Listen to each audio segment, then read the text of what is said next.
Aujourd'hui, nous allons parler de la gratitude et de la fidélité envers Dieu. Amen. Nous prenons le psaume 126. David était roi, c'est vrai, mais David était aussi prophète. Vous voyez, David raconte l'histoire d'Israël qui a connu la captivité en Babylone.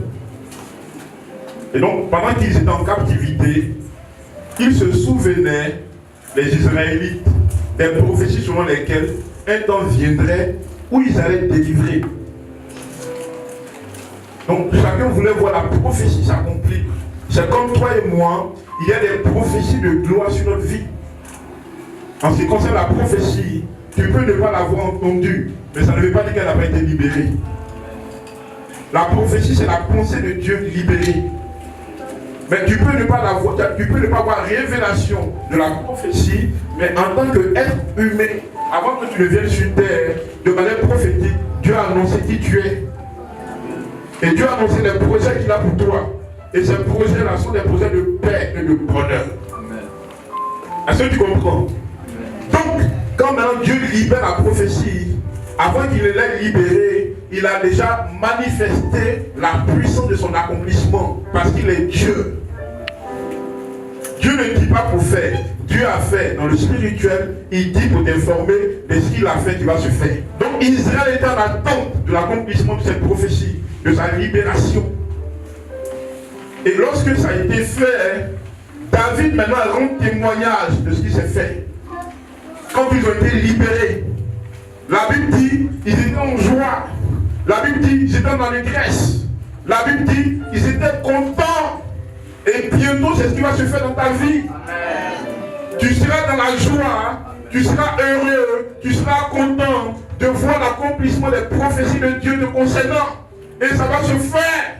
Amen. La Bible dit la prophétie au contraire console, édifie et exhorte. Donc des paroles qui viennent du cœur de Dieu, que Dieu met dans le cœur de son prophète pour toi, ce sont des paroles qui vont s'accomplir parce que Dieu ne ment pas. Si tu es malade, tu seras guéri. Si tu passes par la pauvreté, les richesses viennent à toi. Si tu es dans une situation de confusion, tu ne resteras pas dans la confusion. Parce que Dieu n'est pas un Dieu de confusion. Tu comprends, hein? Et donc, le témoignage c'est quoi? C'est que le miracle s'est produit. Mais quand nous lisons les 2 derniers versets, David fait ressortir une vérité. C'est que pendant les moments difficiles, nous devons continuer d'avoir un cœur de gratitude et de fidélité. C'est-à-dire que nous devons être reconnaissants que malgré ce que nous vivons, Dieu reste bon. Et nous devons continuer de le louer, de l'adorer, de le servir, de lui exprimer notre reconnaissance. C'est cela la gratitude. Et la fidélité, c'est le fait de continuer de faire ce qui est bon envers Dieu, malgré ce que nous pouvons vivre. La question, c'est qui est Dieu? Parce que si nous ne savons pas qui est Dieu pour nous, ça nous sera difficile de comprendre ce que Dieu nous demande de faire pour exprimer notre reconnaissance. D'abord par rapport à quoi? Il est d'abord créateur de l'univers tout entier. Genèse chapitre 1, verset 1. Créer, c'est faire apparaître ce qui n'existe pas. Créer, c'est manifester le projet. Quand la Bible dit Dieu créa, la traduction vraie, c'est Dieu conçu et manifesta. Dieu a pensé toutes les richesses que tu désires, il les a pensées avant que tu ne puisses penser à quoi que ce soit. Ce à quoi tu penses qui est bon, c'est ce à quoi Dieu a pensé qui est bon pour toi. Amen. Tout ce que tu veux qui est bon, c'est tout ce que Dieu veut pour toi qui est bon, qui t'a bien donné. C'est pas il te pousse à penser. Pour qu'en pensant, ta pensée puisse attirer vers toi ce que tu penses. De la même manière dont nous sommes des créatures de Dieu, c'est de la même manière dont tout ce dont nous avons besoin a déjà été créé par Dieu. Mais quelqu'un qui sait que Dieu a déjà créé tout ce qu'il veut pour lui, tout ce que toi tu veux, là, Dieu a déjà créé ça pour toi. Mais tu ne dois plus t'inquiéter. Où est-ce que le diable fait? Le diable te fait voir les problèmes. Il te fait oublier que le problème n'est que le prophète du miracle. Tout problème vient annoncer un miracle exceptionnel. Toute humiliation vient précéder une gloire. Ce que tu vis qui te fait pleurer, est la même chose pour laquelle toi tu vas rire. Amen. Amen. Ce qui te fait pleurer aujourd'hui est la chose dont tu vas rire demain. Et par moments, ce qui te fait pleurer, quand tu commences à rire de ça, tu vas rire vraiment de ça. Sarah n'avait pas d'enfant jusqu'à ce que la prophétie qui vienne là lui fasse rire. Parce que elle a vu que l'âge qu'elle a, on ne peut pas enfanter. Et Dieu, sur son trône, s'est levé pour dire, mais elle lui a dit qu'on ne peut pas enfanter à cet âge. Je viens pour confondre son langage, parce que je suis le Dieu illimité. Elle va enfanter. À sa grande surprise, elle est tombée enceinte. Donc ce matin, je proclame que tu es enceinte du miracle que tu désires. Parce que Dieu crée. Dieu crée. Il est créateur. C'est lui qui a tout créé. Les cieux et la terre. Donc quand Adam et Ève ont péché, ils sont devenus, en guillemets, pour ce temps donné, des esclaves de Satan. Mais Dieu, qui n'a pas d'amour dans son cœur, mais qui est l'amour. Dieu n'a pas d'amour, il est l'amour. En tant qu'homme, j'ai de l'amour, mais je suis limité. Mais lui, il n'a pas d'amour, il est l'amour. Dieu est la manifestation suprême de l'amour. Quoi qu'ils aient péché contre lui, l'amour qu'il est le pousse à agir pour les racheter. Il y a des même au village, ceux qui adorent les fétiches. Quand les grands malheurs doivent arriver, qu'est-ce qu'ils font? Ils tuent des animaux pour faire l'expiation, pour empêcher qu'il y ait les conséquences du péché. C'est de la même manière dont Dieu a tué l'animal, qui était une figuration de Jésus, pour que par le sang de cet animal, eux puissent être rachetés. Parce que la vie a été endommagée. Il fallait donner une vie pour dédommager. Est-ce que vous comprenez? Amen. Donc la rédemption, c'est le fait que Dieu rachète l'homme pour que l'homme ne subisse pas les inconvénients du péché.